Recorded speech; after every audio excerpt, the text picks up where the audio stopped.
Hello students, welcome you all in our Periwinkle 555 YouTube channel. तो आज हम बात करेंगे क्लास 10th के साइंस पेपर 1 के लेसन नंबर 8 के बारे में, दैट इज मेटालर्जी। अपनी पिछली वीडियो में हमने मैग्नेटिक सेपरेशन मेथड के बारे में जानकारी ली, तो चलिए बढ़ते हैं अपने नेक्स्ट टॉपिक की ओर। And our next topic is Froth flotation method. So Froth flotation method, यहाँ पर इस तरह का नाम क्यों दिया गया है? फ्रोथ, सबसे पहले फ्रोथ का मीनिंग जो है यहाँ पर आपको ध्यान में लेना है, दैट इज फ्रोथ यानी कि फोम। जो फोम होता है, जो जिस तरह से जब हम साबुन को पानी के साथ मिक्स करते हैं तब जो कुछ भी फोम तैयार हो जाता है उसको फ्रोथ कहा जाता है। इसी तरह से यहाँ पर भी फ्रोथ फ्लोटेशन मेथड का इस्तेमाल करके हम ओर्स को सेपरेट करने वाले हैं गैंग से। सो चलिए देखते हैं किस तरह से ये किया जा सकता है। The froth flotation method is based on the two opposite properties, hydrophilic and hydrophobic. दो प्रॉपर्टीज़ के ऊपर ये जो फ्रोथ फ्लोटेशन मेथड है वो काम करती है। हाइड्रोफिलिक यानी कि क्या, जो सब्सटेंसेस पानी की तरफ अट्रैक्ट होते हैं सो उनको हाइड्रोफिलिक कहा जाता है। एंड हाइड्रोफोबिक यानी कि जो सब्सटेंसेस पानी से दूर भागते हैं सो उनको हाइड्रोफोबिक कहा जाता है। सो इस तरह से ये प्रॉपर्टीज़ हैं। इन दो प्रॉपर्टीज़ का इस्तेमाल करके हम ओर्स को सेपरेट कर सकते हैं। Here the particles of the metal sulphides due to the hydrophobic property get wetted mainly with oil. So यहाँ पर उन्होंने बताया है कि जो मेटल सल्फाइड की जो पार्टिकल्स है इनमें हाइड्रोफोबिक प्रॉपर्टी होने की वजह से वो पानी को अट्रैक्ट नहीं करेंगे, सो इस वजह से वो पानी के साथ वेट नहीं होंगे। तो उनको मेनली हमें ऑयल के साथ वेट करना पड़ता है। While due to the hydrophilic property की वजह से the gangue particle get wetted with water. Gangue particle जो है वो पानी के साथ वेट हो जाते हैं, भीग जाते हैं, क्योंकि उनमें हाइड्रोफिलिक प्रॉपर्टी है, वो पानी की तरफ अट्रैक्ट होते हैं और पानी में मिक्स हो जाते हैं। By using this properties certain ores are concentrated by froth flotation method.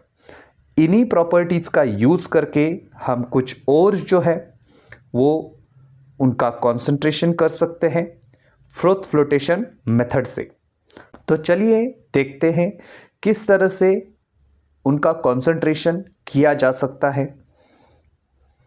In this method finally ground ore is put into the big tank. जैसे आप यहाँ पर बड़ा सा टैंक देख सकते हैं। सो इस टैंक में फाइनली ग्राउंड ओर, जो बारीक पिसे हुए ओर जो है उसमें डाले जाते हैं into the big tank containing ample amount of water. इस टैंक में आपको पानी भी लेना है एम्पल अमाउंट में, मतलब जितना सफिशिएंट होगा, जितना लगने वाला है उतना पानी यहाँ पर लेना है। Certain vegetable oil such as a pine oil, eucalyptus oil is added in the water। तो इनके दोनों के नाम आपको एग्ज़ाम में लिखने हैं। कौन सा ऑयल यूज़ किया जाता है, पाइन ऑयल या फिर यूकैलिप्टस ऑयल। तो ये जो ऑयल है इसमें टैंक में डाला जाता है for the formation of the froth. अभी पानी एंड ऑयल इनका मिक्सचर होने की वजह से वहाँ पर क्या हो जाएगा, फ्रोथ फॉर्म होगा, यानी कि फोम तैयार हो जाएगा। Pressurised air is blown through the water. Pressurised air जो है वो पानी में छोड़ी जाती है।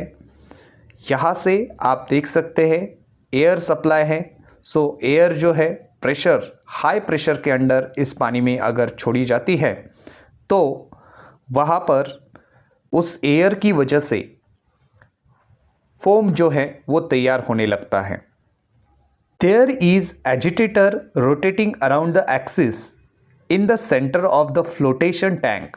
यहाँ पर आप देख सकते हैं एक एजिटेटर रोटेट कर रहा है जो टैंक के बीचों बीच या फिर एग्जैक्टली सेंटर में है, वो कंटिन्यूअसली रोटेट करता है। The agitator is used as per the requirement. अभी ये कंपलसरी नहीं है कि सारे ही सेटअप में इस तरह का एजिटेटर यूज़ करना चाहिए। सो इस वजह से ये एज पर द रिक्वायरमेंट के हिसाब से आप इसे यूज़ कर सकते हैं। Bubbles are formed due to the blown air.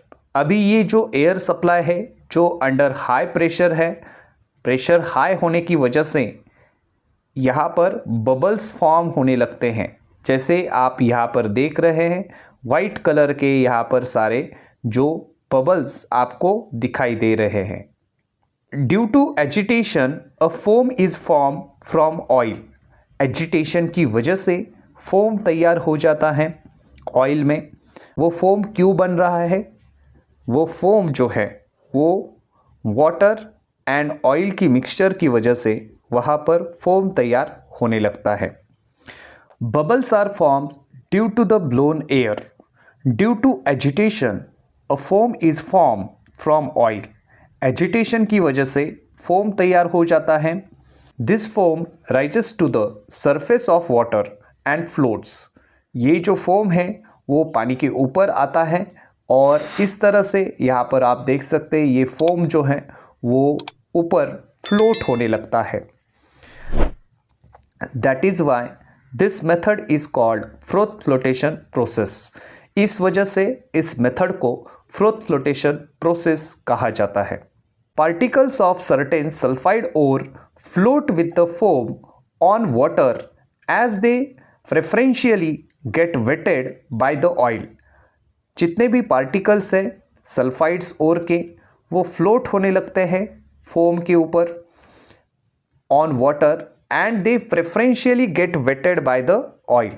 और वो ऑयल की हेल्प से वो क्या होने लगते हैं, वेट हो जाते हैं, गीले हो जाते हैं। So for example this method is used for the concentration of zinc blende, that is ZnS। Zinc blende का फॉर्मूला यहाँ पर आपको याद रखना है। जिंक ब्लेंड उसका कॉन्सेंट्रेशन करने के लिए, और उसी तरह दूसरा कंपाउंड है दैट इज़ कॉपर पायराइट, उसका भी फॉर्मूला आपको याद रखना है, दैट इज़ CuFeS2। सो इनके ओर्स का कॉन्सेंट्रेशन करने के लिए ये मेथड जो है वो इस्तेमाल किया जाता है। इस तरह से ये जो फ्रोथ फ्लोटेशन मेथड है इसका इस्तेमाल करके ओर्स को सेपरेट किया जाता है और फ्रोथ फॉर्मेशन की वजह से वो सेपरेट हो जाते हैं। तो एग्ज़ाम में आपको ये क्वेश्चन 3 मार्क्स के लिए पूछा जाता है, that is explain the froth flotation method. So उस वक्त आपको डायग्राम के साथ ये सारा डिस्क्रिप्शन जो है वो लिखना है और इसे विथ एग्जाम्पल आपको एक्सप्लेन करना है। तो इस तरह से आज हमने फ्रोथ फ्लोटेशन मेथड के बारे में जानकारी ली। तो मिलते हैं अपने नेक्स्ट वीडियो में एक नए टॉपिक के साथ। तब तक के लिए चैनल को देखते रहिए, सीखते रहिए, और अगर हमारे चैनल पर आप पहली बार आए हैं तो चैनल को सब्सक्राइब कीजिए और बेल नोटिफिकेशन को प्रेस करना ना भूलें। धन्यवाद।